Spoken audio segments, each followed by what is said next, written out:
aspects of socialism and fascism are just light versions of communism. Hmm. And you get into other isms that are pushing us toward that people think are good, and they're not. But that small group, that Davos culture that wants to collectivize everybody, put us in these smart cities, um, subjugate your individualism, so your values should be based around the collective and not the individual, do away with the family. We'll have nothing and we like it. Exactly. That kind of culture is what civilization with a capital C is. And that's the one when our group, my group, says we want to be uncivilized. That's what we're talking about.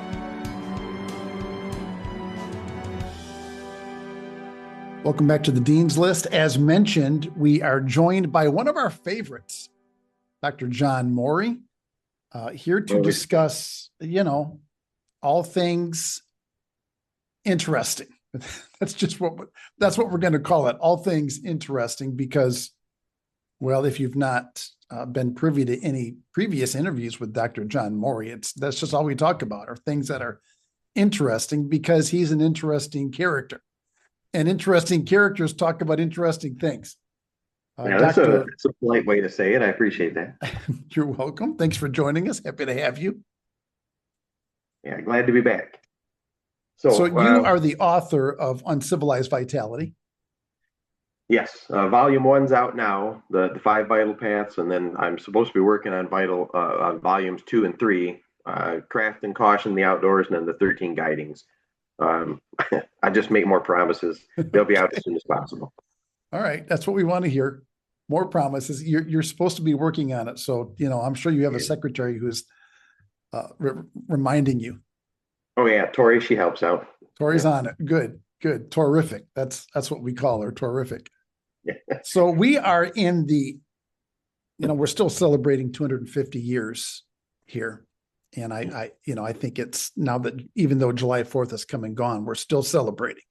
And I think we should be celebrating because it's unique to have lasted 250 years under our original documents, the Declaration, the Constitution. What are your thoughts on that? Where do you want to take us on that? Since you and I were talking about that a few weeks ago now, because of the 25th, I had made the comment that the United States is the most uncivilized society that the world has ever seen, and that was a good thing. And then you and I started talking and unpacked it, and I'll kind of briefly repeat that little rant if I can get it right. So one of the things that's unique about the United States as far as society goes, as you know, I don't like the term civilization. I think people conflate society with civilization. And then I have the whole SBO hierarchy where it goes from the individual and the family, community, subcultures, cultures, and then societies. In nowhere in there is there the civilization. I think a civilization, or I've represented that as a corruption of normal human societies. There's a book called The Clash of Civilizations by Huntington. I think it's Samuel Huntington, early 90s. I read that when it came out. And it was really kind of a treatise on the end of the Cold War and what that meant moving forward. Because for the last 50 years, we had the worldview that people had was, U.S. Western freedom, and then, of course, the Reds, the commies. And we used this bipolar, this dipole to know where we stood in the world as far as your society goes. You're either in the West or you're a communist. And Huntington's book was talking about how at the end of the Cold War, we no longer had those definitions of civilization. And then he distinguished between civilization singular, meaning we would say, when you say someone is civilized with a little c, you mean they're not, they're literate and they live in harmony in societies, and they're not like brutish and cavemen type things, right? Sure. Then there's the civilization in the plural, which is what I use the words cultures for. And that's when he talked about your language, beliefs, customs, religions, the things that held your identity together as a group of people.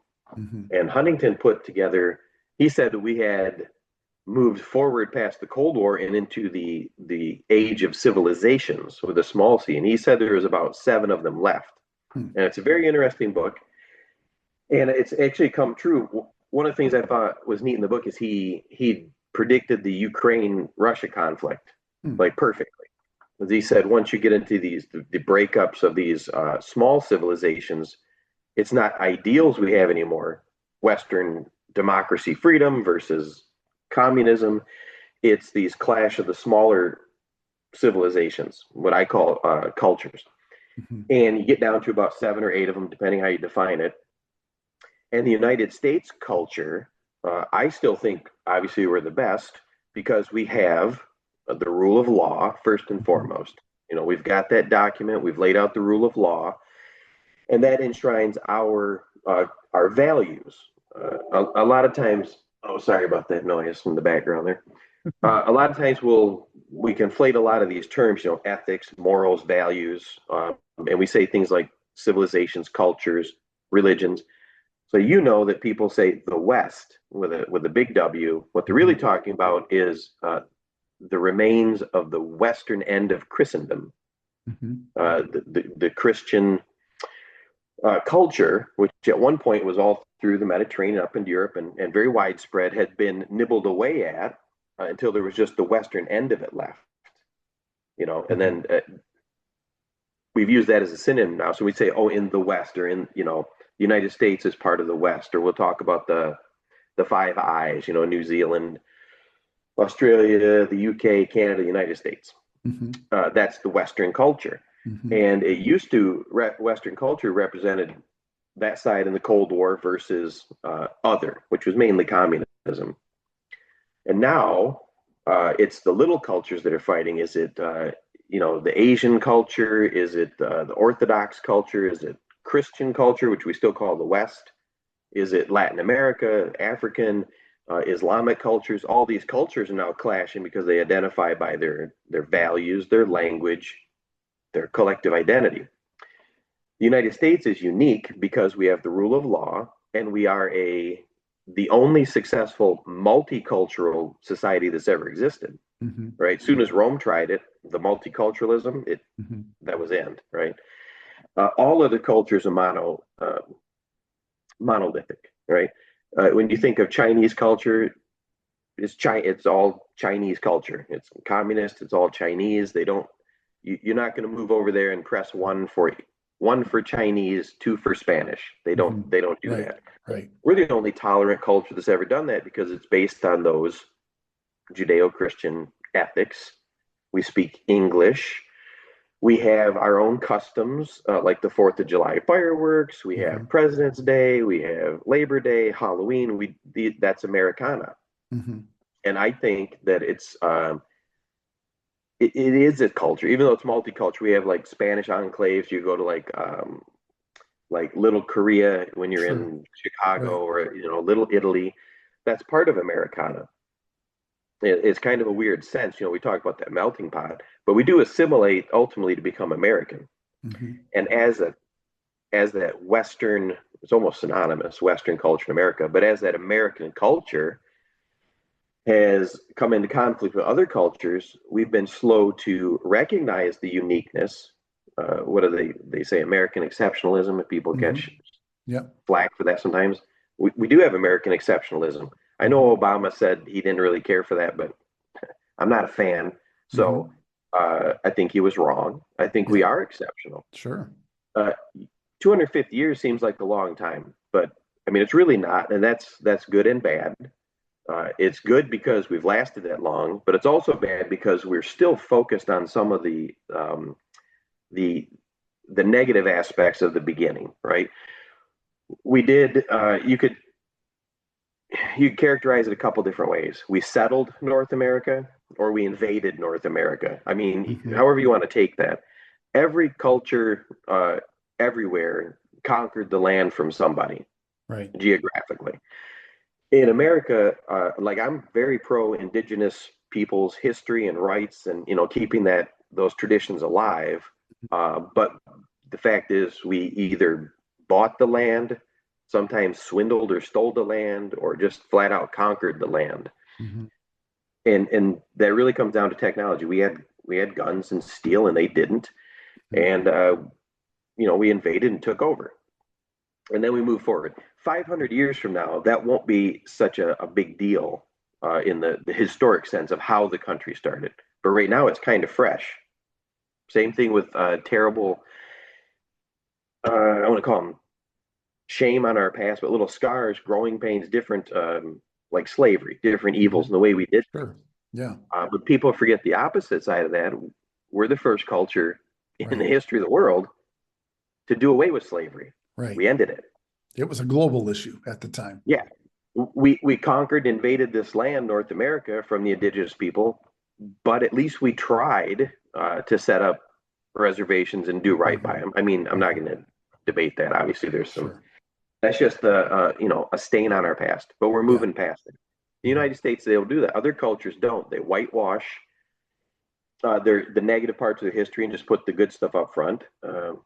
Another word for that is lying. I mean, again, let's pick on China.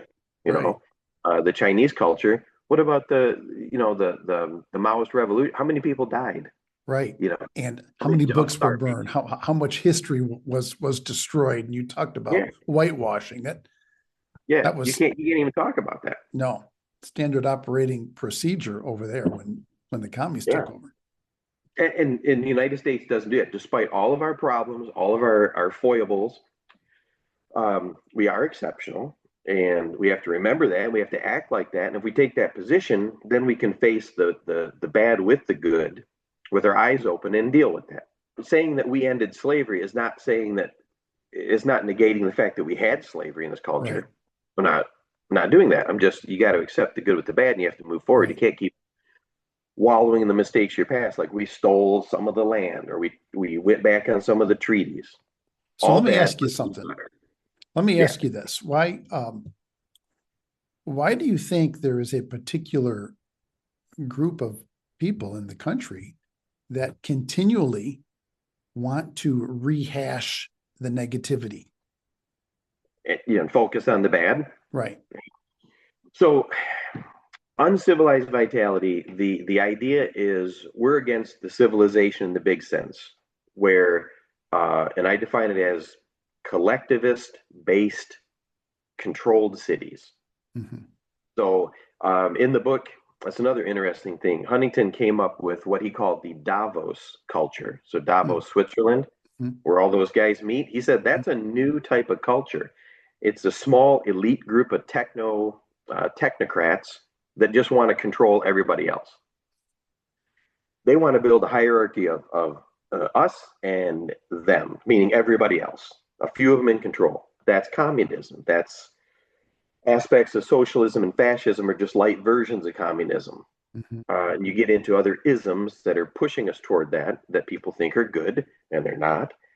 But that small group, that Davos culture that wants to collectivize everybody, put us in these smart cities, subjugate your individualism. So your value should be based around the collective and not the individual. Do away with the family.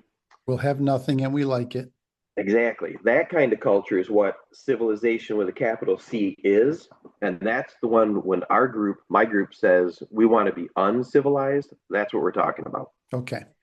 The best template we have for that is the United States. What's that? I have my Constitution right here. I was thinking about that earlier. Gotta read it so I don't get it wrong. The little preamble. We, the people of the United States, in order to form a more perfect union, establish justice, ensure domestic tranquility, provide for the common defense, promoting the general welfare, and secure the blessings of liberty to ourselves and our posterity, do ordain and establish this Constitution. A couple of key terms there for me are common defense, general welfare. Those are the couple terms that allow us to have a multicultural society. You can be Spanish if you're a citizen of the United States. Doesn't matter if you're of Spanish heritage. You get the rights to that common defense and that general welfare like the rest of us. The blessings of the liberty. The United States focuses on the individual. It's messy. It's not perfect. But we've got this document that sets up, and everybody agreed, like, hey, you have your religious beliefs and community and family values, but those have to be subsumed to the larger culture, which is English, rule of law, protection of liberty, protection of the minority from the tyranny of the majority. Mm-hmm. That bugs me when people say we're a democracy. I mean, I know you know this. We're a constitutional republic. We just use a democratic process, to Correct. do this. Right. And you got this Davos culture that's in there. They have to pick away at that. Mm-hmm. So one of the ways they do that is they try to subvert the view of American exceptionalism to civilize us by focusing on the negative. Oh, look at all this you did, and look at all that you did, and obviously the United States government. I'm a small government person, right? Mm-hmm. The less government, the more uncivilized you get. But we do need it for common defense, protection of liberties. Mm-hmm. And we do have some fascist elements to our government. We have to admit that. We were just talking about the Monsanto ruling, where, I mean, would they get immunity from the Roundup or something? What was that again? I guess let me. I'll just bring people up to speed here. That sorry. In this write-up, a Missouri man named John Durnell sued, alleging that Monsanto failed to warn about reported cancer risks from exposure to glyphosate. He won a $1.2 million verdict in the state court, but the Supreme Court here recently on June 25th rejected the decision. It was 7-2, by the way, at the Supreme Court. The justices said the verdict rested on a faulty interpretation of state and federal law, and they invoked a doctrine known as preemption, which holds that federal law prevails over state law when the two conflict. Writing from the majority, here's what Kavanaugh said. He said that Durnell's case rested on the idea that states could go beyond warning requirements already imposed by the federal government. And he pointed to how the EPA had repeatedly declined to require additional warnings for glyphosate. So since the EPA had set the warning level, just because the states exceeded that, I mean, I get it, but like we were pointing out earlier, like the ability to protect Monsanto from that, I'm not saying that the Supreme Court made a mistake. They make their opinions. You can agree or disagree. Mm-hmm. But the fact that a corporation gets that level of government intervention and protection, I mean, that's the definition of fascism. Mm-hmm. So we have fascistic tendencies in the United States government. Mm-hmm. But this whole lumping it in like the government's all completely evil, I mean, the players might be tending that way because of self-aggrandizement or taking care of themselves. Sure. But the idea of the United States government is sound. Right. And if we were to take the positive stance that it's exceptional that we've done this and maintained it, and we get some civilians, some citizen politicians involved again, right. I mean, the mechanisms are there to change it. I don't think Monsanto, this is my opinion, I don't think they should have protection from that sort of thing. Because I mean, we all know that they know what they're doing, but then they get ahead of those things because they want they've got the money. They got the money and they want the money. Yeah. Yeah, they want the money to influence that. It's very civilized that you can protect large corporations, but when you get down to the individual level, unless you have money and you get caught up in the legal system, I mean, you'll get raped right underneath. That's part of the good and the bad. That's the messy part. We've got the judiciary set up a certain way. I think the government's become bloated. There's too much bureaucracy. There's too many loopholes for those in the know to weasel through. I don't like that. I like the original framers' idea that citizens would serve in government and then go back to the farm eventually, basically. I've ranted about this before. I think everybody should be like jury duty. I think you should go out to the mailbox and get a letter that says, "Oh, guess what? You're a senator for the next 2 years." That's right. I agree. And then when your term is done, you go back. Right. Now, I think what the benefit of that plays to your point that the way our government is structured and set up is a beautiful thing. But right now you have room for individual players to get in who maybe have bad intentions or who just have intentions focused on themselves. How can they enrich themselves in the process? But if you have, somebody who just got a letter in the mailbox and said, hey, guess what? You're a senator for the next 2 years or 6 years or whatever, go do it. Now, you get some bad players doing that. Sure, right. But you'll get some people that'll do their duty. Yeah. But they're not going to be locked in forever. Right. And their influence, if they do a terrible job, the idea would be that it would self-correct. Yeah. But when you said bad players get in, I'm gonna say something here as a good example is Mamdani in New York. Mm-hmm. Right. And I know this is one of those things where you can't talk about it because you catch these labels, but labeling people and controlling what we can or can't say, if you don't have the words or you're not allowed to say the words, then you can't think. And if you can't think, you can't. Right. That's the whole Davos culture. That's how they civilize people. Brave New World, 1984.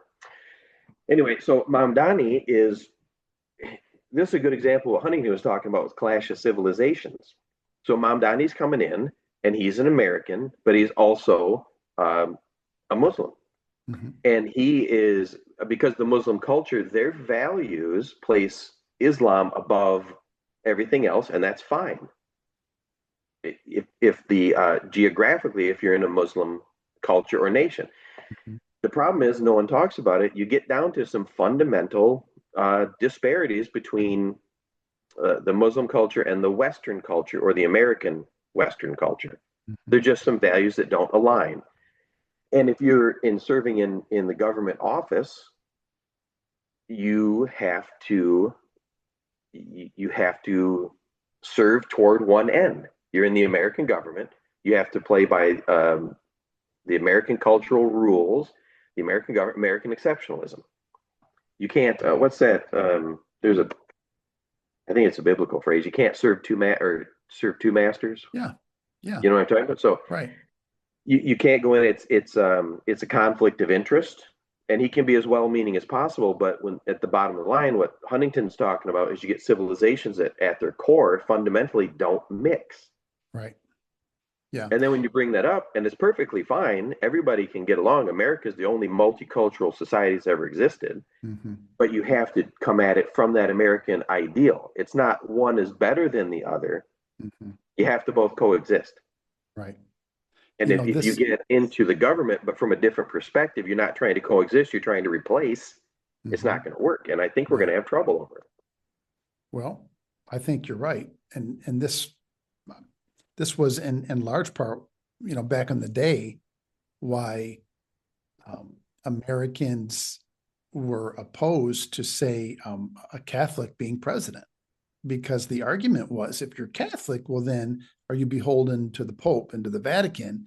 And, you can't serve two masters. Are you going to be an American, or are you going to be part of Vatican City? And that was trouble for Kennedy. That was a problem. History goes fast, but nowadays people wouldn't even think that could have been an issue for Kennedy at the time. Yeah. But it was, it was that was an issue, right? A big thing, because we were willing to talk about those things now. Yeah. Now, if that came up now, you wouldn't be would you be a Catholophobe? You're right. Exactly. Right. You get That's these exactly labels. What you'd be. Oh, I don't want to talk about it, because by saying I think Mamdani's policies are skewed, like, because of his motivations or his perspective. By saying that doesn't make me an Islamophobic. I have no problem with individual Muslims. Mm-hmm. But in general, that's an incompatible culture with Western culture, and you can't. Right. You know what I'm saying? You're gonna. This is what Huntington was saying 30 years ago. That it's going to come down to he almost said it's too bad the Cold War ended when we just had those two big sides to be on, mm-hmm. red or blue. And now we're scattered into all these different little cultures. And China knows this. China's been, they're communist.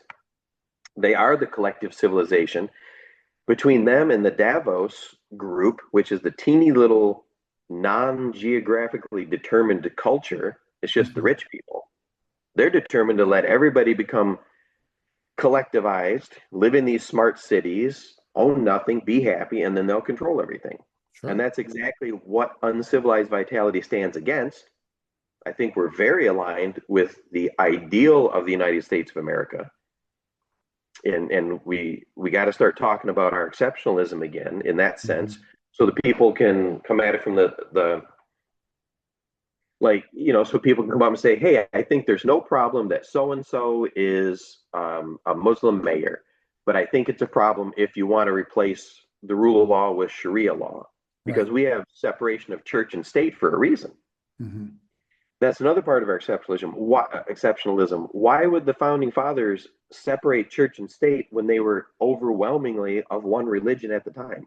99.9% of the culture was of the Christian faith. Right. And they still said, you know what, it's a good idea if we just separate that out as a value or belief system so we can make room for others. But we have to have a universal rule of law. And we can't replace that with an edict from the Pope, despite what Mel Gibson would love to see happen, right?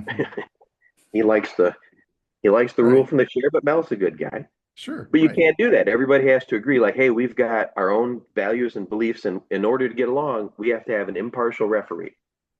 And I think the United States is the one to do it. Yeah. And the Constitution and the rule of law can be that impartial referee if we have it. Okay. Dr. Morey is the author of Uncivilized Vitality. You can get it at Amazon. You can get it at his website. We'll talk about that before we're done. Let's pause here for a break. And we'll pick up this conversation on maintaining American exceptionality. On the other side, you're listening to the Dean's List on America Out Loud Talk Radio.